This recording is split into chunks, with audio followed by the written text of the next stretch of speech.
Masih jano buat history mah Manipur di Puari dah sanagi kali ini gimana? Kamu gimana? Sanagi bayang. No, bayang di version ni alang yung tanggal ni. Sorry magda. Ngasi tang taruk ha taruk sok ising ani kunithoy Monday numit asida Manipur gi kasin koya thungna laikhiba maitai pangal singi oiba imam khaktegi oiba mifam mama mioi samngam natinba war on drugs onerba siamna dokpiriba kogi drug free Manipur haiba campaign asigi saruk amoina ngasi yamna kopna khana nainaro matungda makhagi warep sing asi lauki han warepta laikai adugi imamna laikai aduta leiriba walama sing amadi hafiz sing mipum khuding makpulhan duna committee ama semba hairiba committee aduna mahla duda drug chaba amadi yonba adubu khudak tagi lephanaba thakpai khatpa ani subada karigumba madugi onna taina bada lakpa taragadi hairiba miyoi sing adugi matakta imung manungda magi sagai na taide drug chaba amadi yon mayam taragadi moi thodok pathok asi ana yaudaba karigumba sirak pa taragasu mamdi asi bai je koi metai pangan community gi hauna bi matungina olama singna moibo phumba korba dafal tau bosi hauna bi matungina tawbani adu baba tau da ba haina ware lawre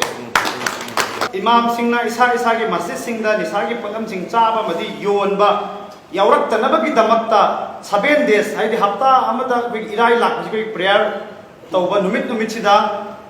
mahlagi ayamba lekai gi mi makhoi pulli haiba mi famadu da Quran amasung hadis na masigisi yade haibase saba thakpa kariguma makhal amatagi masigisi yade haibase awareness piba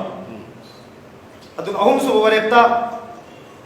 mamangdagi hauna nishagi polam sing thingduna lagiba organization maruina anjuman alada ikro asbo sidio hairiba organization sing asiso koi honorable chairman of board Dilong ACG koi honorable MLA ga tairap tawraga organization mayam se hanna function tawna bagi damakta mahak licing makhada tham takhatpa si masu warep law manis warepta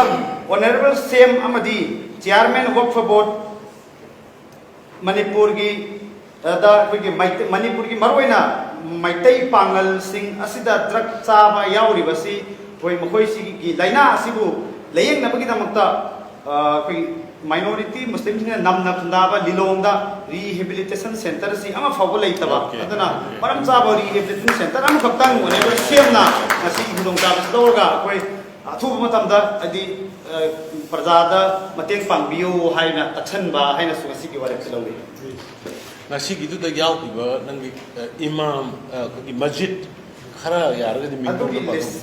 Angtu bingung tu apa? Ilyas Mohalla Dilong Turel Ahanbi Aribam Mohalla Dilong Turel Ahanbi Komdon Darzi Masjid Komnang Makong Masjid Rauza Kalai Kong Sumaina Sange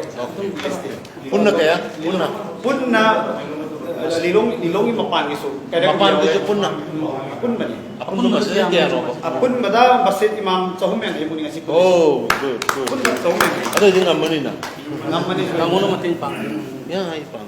Mga suporeta Manipur gi maitai pangal singna pundare ba mafam singda ngasi pangthokriba subaina awareness program war on drugs 2.0 gi discussion program ase work for both Manipurina aidi matam angai fadana mafam cha mafam da sinbi yu haiba sem request tawjeri aduga bakha tarakpada koi ngasi degi hongna honorable CM na paikhalakliba war on drugs free Manipur gi khongthang ase ngasi teliba imam kudimak na thawai hachang yauna support tawba haina suwarep loki Sa abasi Yes. na rabani Mane. na abasi ti makoi ti samata tilanna na ba awareness piba makoi ta Rehabilitate- Ithok mo rehabilitate tawba. rehabilitate tawba Yeah, yeah. madu ma deki goliba ma di karbar taw ti akan ba makoi matakta kan to action do na ani shi Hoi hantak puari khara semi kramaina Manipur da ngasi gi mirol amadi tungi mirol da sathina paksana landarakpa drug ki poppy gi lan si kramaina na thengna gadage haina toba kanda haukiba tha ama ani sida anoba BJP to led government sila kanda history khara create tawi puwari khara semi akhoi gi warun drug si mayam hena ningsang birang 2018 gi June adwai de gi lauk thokibani first mamangi ahanba BJP led ahanba government do yang ka hena mai pak pangam khite adubu hantak BJP government 2O si lak matung da tha ni makhai muki manung pharak pasidai de laiba development changes ai Manipur miyam punam ishur amadi ishur buthagasari history karma manga semki kamaina singi lady bichina pumnam haura kanda government gi sathar iba warun drugs against the poppy plantation shi ki mayokda loina voluntary tholaga mateng pangbira ko support to bira maduna achoba chapter ma history create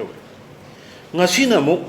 yam unexpectedly yamna unexpectedly hari si kari gno hai bakanda ikoi maitai pangal singida yam hone alada laidana adagi matang organization kaya linkatana truck thingna bo hone adubu ngamdana dum lakpane aina igi now honorable MLA Nasir mayam adagi library lengchen biri mayam thengna bo khodingi warisa ai honorable MLA Ramesu adagi askar koi sai kamai to sige nahan si Nasir da ai honorable MLA Nasir da nang wabot ki chairman gi bani magi angang du ko ma phamukanda na sei no na si wa mata hage ai nayamba moina ai CM moina hage da mate si minister moina hage da mate ai nangi nayamba moina ai nangi thabuk thawong ai nangwe appreciate tawe kari gi tawe si raba tanja da tamo Manipur da nangu leader ma darkar lai har kanda MLA thado ga resign to ga ma lakhiba adugmani pam ada magi courage magi spirit aina respect ai masida gi life long laire da ban kanana haida suma ga gi aina mangono thamriba thajibasi mang mangam mara thabang no utkibani adugi numitu dai bani wari sana bada aina kainom rakki kenom phare koi maitai pangal kainom tore maitai pangal asna sidai di kaire da nasi kainom da di tawsida tamunung aibu support to ya idi no da tawda basuleitena fare adu di na torga madugi numitu dagi mana imam mayam sida wakaboki kutanda ai social media da notice wi loina kaurga ngasi mi chonga gi matakta adagi masjid chahum yankai hen ngasi pulka na tawrai baisa it's created a new history in the state of Manipur having happenings anova history yes ngambangam daba ishwar gi kanoni yengs but akhoi gi ngasi de akhoi sid leiba imam maruiba imam punamak dharma ga mari leina ba du mai pangal gi maruiba leaders sing ngasi pulkanda ngasi mogi yamna yewang ngasai asiba da bawda akhoi phumba changoi habi ware yam sathir bo ware ne misi aduna ne ngasai anova chapter ma Manipur ki puari da ngasi maitai pangal sing na ibire haina ngasai maitai pangal Manipur da lerbation of punamak maruena sibu sinbiriba aina Nasir aduga sinbiriba ngasi lengbiraiba imam punamakta aina kai khunnabu loina nai taramna woksabani amadi aigi asengba thamoi wafamdo thamjabani ngasi aina maitai pangal singi representative sing aina assurance tawjari akhoi sigi anti narcotics ki sigi drugs sigi oiba sel ama tongana hangre IG amana nishit aina amana aduga ataiga contact tawna loi ngasi gi akhoi maitai pangal gi lakbiriba representative singa maroina inauna sida husiki IG husiki task force sigi lead tawriba nishika direct contact thamjara kana maduda deal to biro ngasi daga ina ya pijare hyderabad amana police sing kari ama kari gumbada kitang yaur agadi haiba indaba awoidaba chingnaba leragadi aingonda pau pibiro ading asai amana imam na hugo pikiba aikoina chingnaba gari khardi leire aikoina chingnaba mi khardi leire adu madu police cornering ai ngakna ringai da pau ligoi busi yawi ama to busi yawi akoina gari singdu sek to boya bagi aya ba piyo abdu drug ka mari leina ba chingnaba kai de adum to biro ai nai madu ma aya fuba chai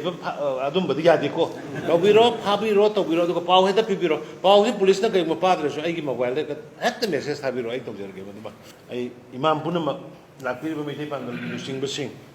aduga ai gi mar alaman punama adagi agi honorable MLA Ramso si am kanna masigida wak tawri bani na siga moi phauna raga